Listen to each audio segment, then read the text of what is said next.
J'aime ta présence, toi mon bien-aimé. Prends-moi dans tes bras d'amour, Jésus. Serre-moi comme ton cœur. Prends-moi dans tes bras d'amour, Jésus. Serre-moi comme ton cœur. J'aime ta présence. Si tu as péché, ce n'est pas le problème de Dieu. Dieu a donné la portion magique pour la solution de ton péché. Regarde à la croix. J'aime ta présence, Jésus mon roi. Et ce matin, le titre de notre méditation, c'est de la malédiction à la bénédiction. Quel est le secret? De la malédiction à la bénédiction, quel est le secret? Dans Exode au chapitre 32, verset 26, il est dit, Moïse se plaça à la porte du camp et dit, à moi tous ceux qui sont pour l'Éternel. Et tous les enfants de Lévi s'assemblèrent autour de lui.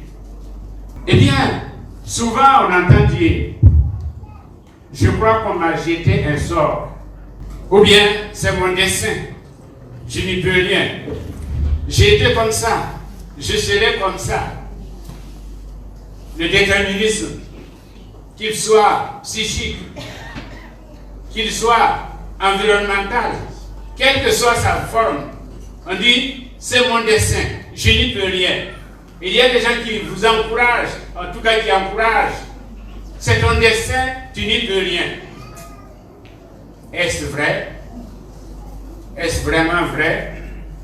Suivons l'évolution de l'histoire de la tribu de Lévi, et nous allons dégager les principes à même de nous instruire. Suite à l'histoire qui s'est passée dans Genèse 34, Lévi et Simeon, frères de Dina qui a été souillé, qui a été violé, eh bien, ils ont pris l'épée et par ruse, ils sont tombés sur toute une ville et ils ont tué tous les mâles. Jacob, eh bien, en voulait à ces deux-là à cause de leur colère, parce qu'ils ont mis en péril sa famille qui était une horde mouvante par rapport à cette ville qui était bien structurée, bien dirigée et bien armée. Jacob a eu peur.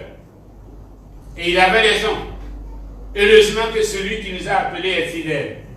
Et Dieu l'a protégé, Dieu l'a gardé. Dieu a fait en sorte qu'il y avait même de la peur. La frayeur s'est emparée de tout l'environnement et de tous les voisins. Et on n'a pas poursuivi Jacob. Mais Jacob n'a pas oublié. Par conséquent, à la fin de sa vie, lors de la bénédiction de ses enfants, il a béni tout le monde, sauf Lévi et Simeon. Il les a maudits. Dans Genèse 49, versets 5 à 7, il est dit, Simeon et Lévi sont frères. Leurs cœurs sont des instruments de violence. Que mon âme n'entre point dans leur conciliabule. Que mon esprit ne s'unisse point à leur assemblée. Car dans leur colère, ils ont tué des hommes. Et dans leur méchanceté, ils ont coupé les jarrets des taureaux. Maudite soit leur colère, car elle est violente. Leur fureur, car elle est cruelle. Je les séparerai dans Jacob. Je les disperserai dans Israël. C'est ce que Jacob a dit. C'est la malédiction qu'il a prononcée sur Simeon et Lévi. C'est pas Simeon ou l'autre. Mais c'est son frère. Que mon âme n'entre pas dans leur conciliabule, c'est-à-dire, je n'aurai pas de communion avec eux. En fait, ils sont complètement rayés de la liste de la famille. Et pour lui, pour eux et pour toute leur descendance. Car ils sont méchants, ils sont violents, ils ont tué des hommes, Ils ont maltraité des animaux. Ils ont maltraité des animaux. Ils seront mis à part. Ils sont comme bannis. Ils seront séparés des autres. Ils vont errer ça et là. Ils seront dispersés. Ils n'auront plus d'appartenance tribale. C'est ce que Jacob avait décidé pour eux. Jacob ayant prononcé la malédiction normale, ce qui était de son droit et de son devoir en tant que patriarche, normalement cette malédiction devait le suivre toute leur vie, sauf dans le cas de Lévi. Simeon, plus tard, aurait aussi sa part quand nous lisons Deutéronome 33. Simeon aura sa part. Simeon a été réintégré, mais pas au même niveau que Lévi. Parce que Lévi attendait une occasion. Et l'occasion, c'était le veau d'or. Le veau d'or. Et au verset 29,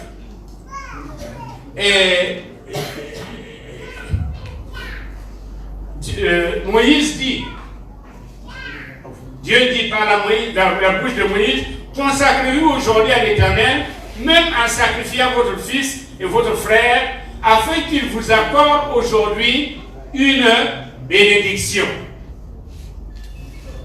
Afin qu'il vous accorde aujourd'hui une bénédiction. Voici l'occasion que Dieu vous donne. À l'occasion du veau d'or, où il y a un désordre qui a été créé et qui exigeait une prise de position de la part des uns et des autres, Lévi a profité de l'occasion. L'appel a été lancé. Qui est pour l'Éternel? À moi ceux qui sont pour l'Éternel.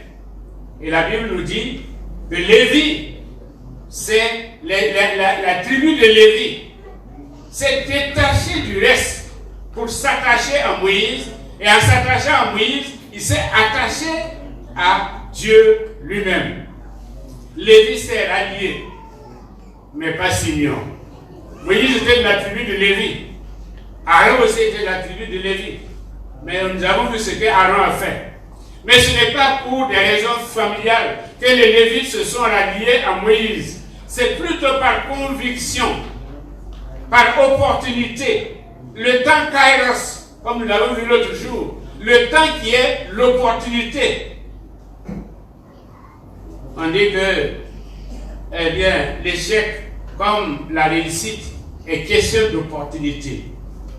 Il faut savoir saisir les opportunités et agir. Et Lévi a su choisir et, comment dire, saisir l'opportunité. Il guettait l'occasion pour effacer leur passé, effacer la malédiction, effacer ce que leur père a dit, bien que ce soit leur père. Il guettait l'occasion. Alors, Moïse a dit, si vous êtes de l'Éternel, faites quelque chose. Saisissez, prenez vos épées, passez dans le camp et tuez tous ceux qui ont été désobéissants à la parole de l'Éternel. Ne regardez pas si c'est votre frère, si c'est votre père, si c'est votre mère, si la personne a été désobéissante à la parole de Dieu, elle mérite la mort. Elle ne mérite pas vos sentiments. Ne faites pas du sentimentalisme. Dans l'amour de Dieu, il n'y a pas de sentimentalisme. Eh bien, les mots ne suffisaient pas. Il fallait passer à l'action. Ils ont dit, nous sommes pour toi, nous sommes pour Dieu, et Dieu dit maintenant, passez à l'acte. Comme on dit, il n'y a pas d'amour. Il y a des gestes d'amour. Il y a des preuves d'amour. Eh bien, ils ont passé à l'acte. Leur priorité, c'était défendre la sainteté de l'Éternel. défendre la sainteté de l'Éternel. Ils l'ont fait. Et Dieu a changé leur malédiction en bénédiction. Amen. Je ne voudrais pas que quelqu'un entre dans la nouvelle année avec un passif. Je ne voudrais pas que quelqu'un soit chrétien, soit dans l'église, ici, tout en pensant, tout en se disant, j'ai été maudit par mon père, je traîne la malédiction de mon père. Cela n'est pas vrai. Si aujourd'hui, tu décides de saisir l'occasion que Dieu te donne par la naissance de ton fils, par la présence de son fils, eh bien tu vas changer ta destinée. Tu vas changer ton sort. Tu vas transformer ton sort. Et le monde ne te le connaîtra pas. Parce que le monde s'attend à ce que tu sois maudit. Le monde s'attend à un certain nombre de malheurs sur toi. Et le monde verra. Au contraire, au lieu et en place de la malédiction, il y a la bénédiction de Dieu. Tout dépend de toi. Saisis l'occasion. Le temps kairos qu'il te donne pour entrer dans les grâces de Dieu. Quel était donc le nouveau statut de Lévi? Il est passé de maudit en béni. Eh bien, dans Deutéronome 33, donc, verset 8, le ton a changé. Le sort ou le destin de Lévi a changé aussi. Il est dit que les Thummim et les Urim ont été confiés à l'homme saint. Et les Thummim, c'est l'intégrité. Et les Urim, c'est l'illumination. C'est-à-dire que Dieu maintenant est devenu la propriété de Lévi. Dieu est devenu la propriété de Lévi. Au verset 9, il est dit, Lévi dit de son père et de sa mère, je ne les ai point vus, il ne distingue point ses frères, il ne connaît point ses enfants, car il observe ta parole, il garde ton alliance. La priorité maintenant de Lévi, c'est d'obéir à Dieu et d'observer la parole de Dieu. Ce que Dieu dit, c'est ce qu'ils vont faire. Ce que les parents ont dit, ça ne marche pas. Ils enseignent des ordonnances à Israël et ta loi à Jacob. Ils mettent l'encens sous tes narines et l'holocauste sur ton autel. Bénis sa force, ô Éternel. C'est ce que Moïse a dit. Bénis sa force, ô Éternel. Avec l'œuvre de ses mains, brise les reins de ses adversaires et que ses ennemis ne se relèvent plus. Amen. Amen. Le Seigneur va briser les reins de tes adversaires. Amen. Tes ennemis ne vont plus se relever. Parce que maintenant, ce n'est plus toi, mais c'est Dieu. Dieu qui a épousé ta cause. Puisque tu as épousé la cause de Dieu, Dieu épouse ta cause. Et quand Dieu est avec toi, qui peut être contre toi? Quand Dieu est avec toi, eh bien, 2000 tombent à ta gauche et 10 000 à ta droite. Ça, tu passes. Amen. Il viendra à toi par un seul chemin, mais ils vont repartir par 7 chemins. Nous dit la parole de Dieu. Bénis sa force, ô Éternel. Que le Seigneur bénisse ta force. Que le Seigneur bénisse ta force. Tu es un homme fort. C'est pourquoi dans le psaume, il est dit, l'Éternel, ton Dieu ordonne que tu sois puissant. Amen. Amen. Ton Dieu ordonne que tu sois puissant. Et ce matin, Dieu t'a donné une force. C'est pourquoi Moïse dit, bénis sa force, ô Éternel. Augmente sa force. Tu as une force. Tu as une force. Souvent, on pense qu'il faut peut-être des pasteurs pour prier pour les malades. Il faut des pasteurs pour prier pour des situations difficiles. Toi, tu peux le faire. Amen. Tu peux le faire. Parce que tu as en toi une force. Tu as en toi une puissance. Il suffit seulement de croire. Et tu verras cela se réaliser dans ta vie. Comme à Lévi, Dieu te dit, bénis sa force, ô Éternel, brise les reins de ses adversaires, et que leurs ennemis, que tes ennemis ne se relèvent jamais. Comme il a dit à Moïse, les Égyptiens que tu vois aujourd'hui là, demain tu ne les verras pas. Amen. Les ennemis que tu vois aujourd'hui là, ceux qui te persécutent, ceux qui t'en veulent, ceux qui sont aigres contre toi, demain tu ne les verras pas.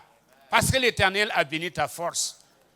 L'Éternel a béni ta force. Et l'Éternel a changé ton statut. Tu n'es plus n'importe qui. Hein? Tu n'es plus n'importe qui. Alléluia. Tu es devenu un homme de valeur, une femme de valeur, un enfant de Dieu de valeur. Quand le diable te voit, il fait la courbette.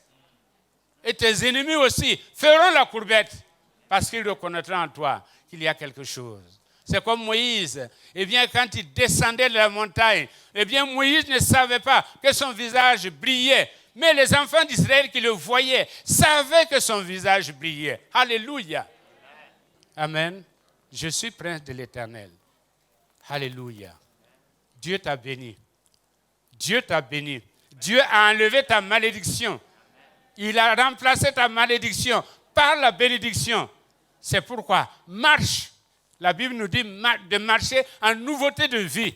Marche comme un prince. Agis comme un prince. Parle comme un prince. Car tu as l'autorité maintenant d'un prince. Ne te fais pas petit. Ne te fais pas petit. Ne te cache pas comme s'il y avait quelqu'un de plus grand que toi. Parce que celui qui est en toi, il est plus grand que celui qui vient contre toi. Amen. C'est pourquoi, remercie Dieu pour ton nouveau statut. Lévi est saint, car ayant sanctifié l'Éternel, ils observent ta loi, ils gardent ton alliance. Lévi met l'obéissance de Dieu au-dessus de toute autre considération, que ce soit familiale, sociale ou amicale. Alléluia.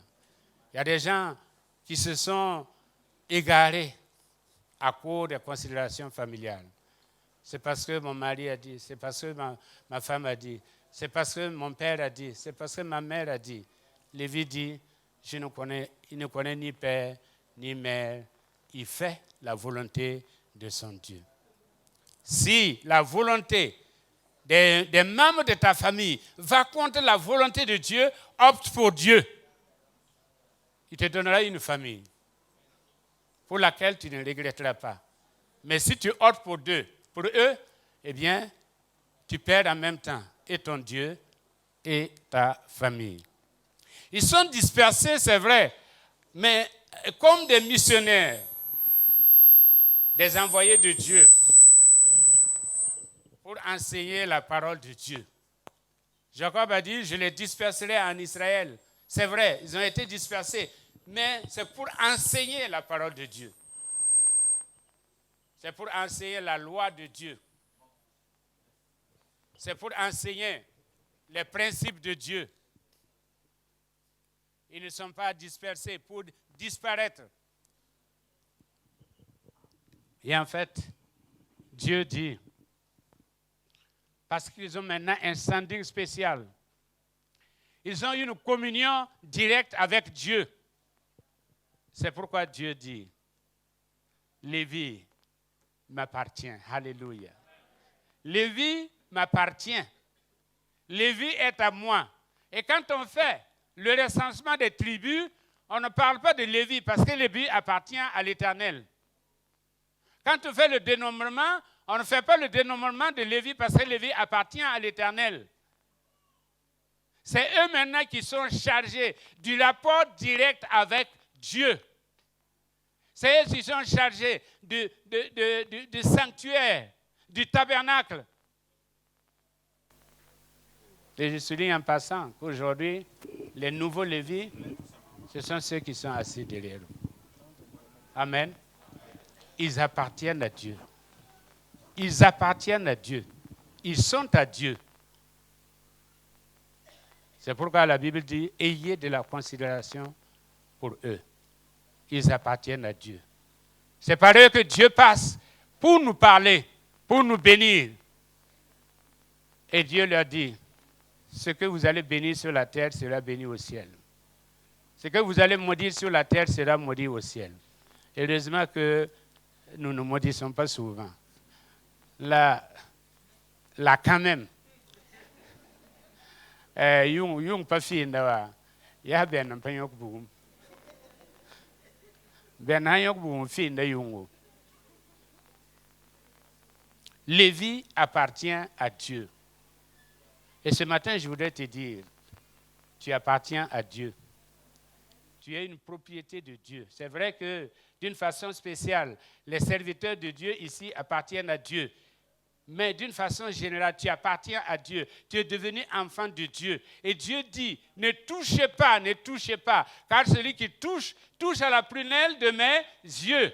Tu as de l'importance. Tu as de l'importance.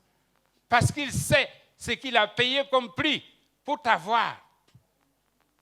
C'est le prix de son fils. C'est le prix de son fils.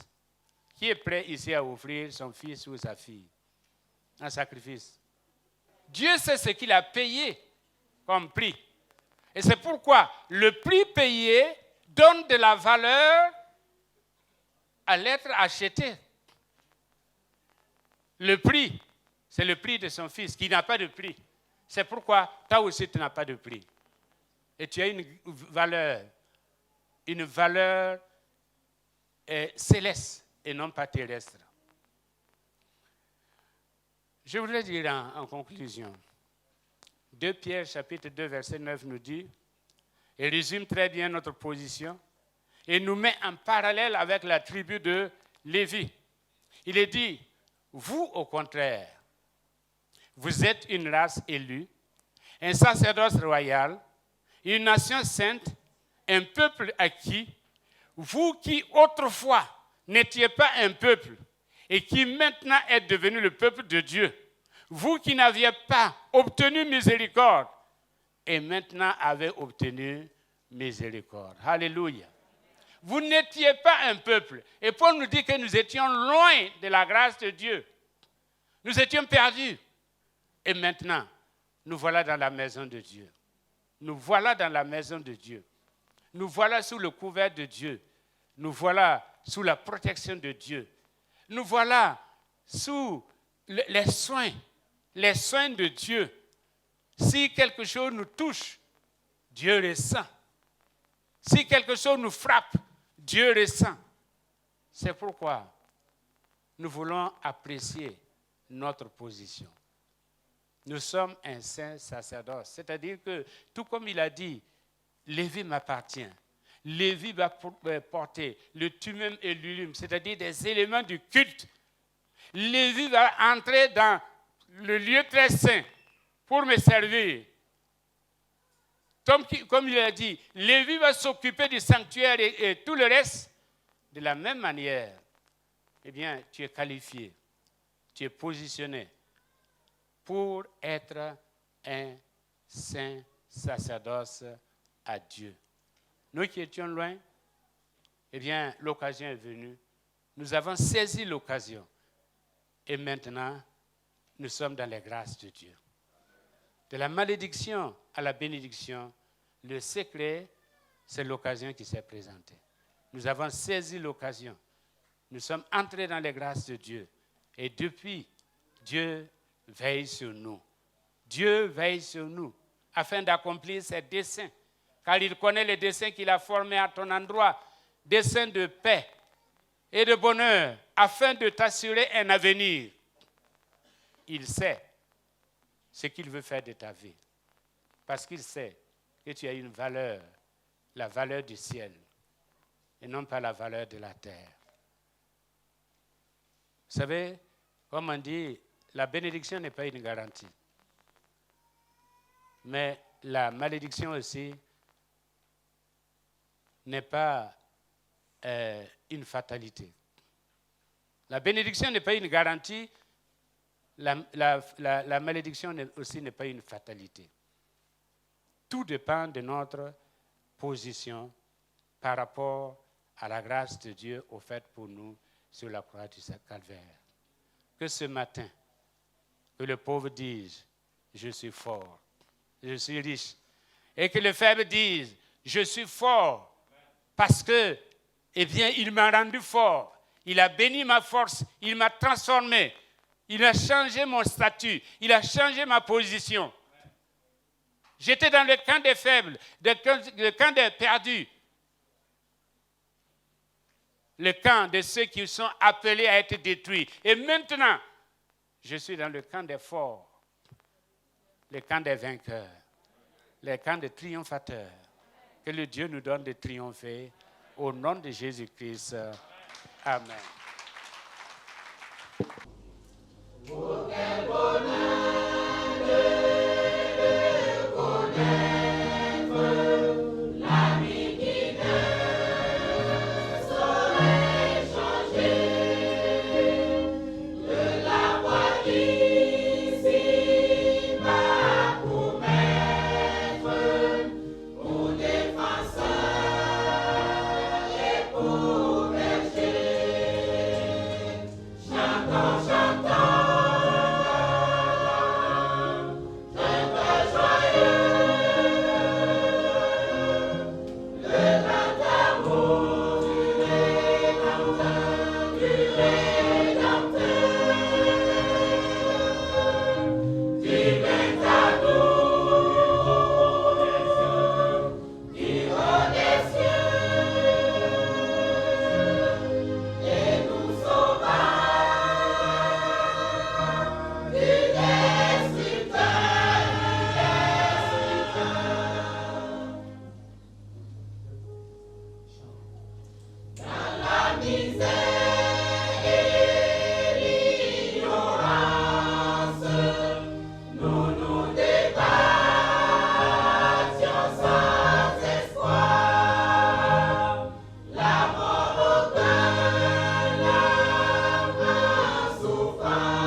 Chantons, chantons.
J'aime